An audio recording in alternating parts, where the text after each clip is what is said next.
1905च्या बंगाल विभाजनानंतर 1906च्या कलकत्ता काँग्रेस अधिवेशनातून उठलेली स्वराज्याची मागणी जालियनवाला बाग नरसंहारानंतर भारतीय जनमानसात अधिकच जोर धरू लागली.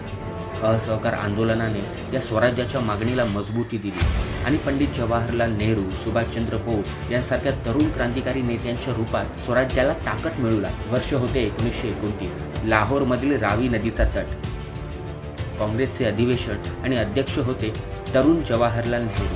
आपल्या अध्यक्षीय भाषणातच नेहरूजींनी देशाला परकीय शासनातून मुक्त करण्याचे आवाहन केले. पंडित नेहरूंनी पूर्ण स्वराज्यापेक्षा कमी कशावरच तडजोड न करण्याच्या आपल्या संकल्पाला मजबूती देण्यासाठी अर्ध्या रात्री रावी नदीच्या तटावर भारतीय स्वातंत्र्याचे प्रतीक असलेला तिरंगा फडकवला.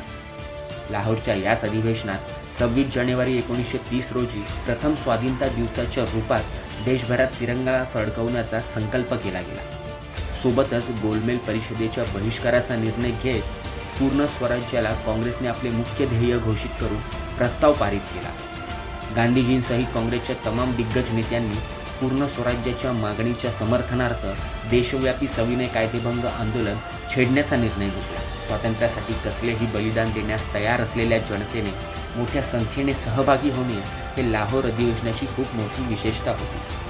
यामुळे उत्साहित झालेल्या पंडित नेहरूंनी स्पष्ट शब्दात सांगितले की आमचे ध्येय स्वाधीनता प्राप्त करणे आहे. आमच्यासाठी स्वाधीनताच पूर्ण स्वातंत्र्य आहे.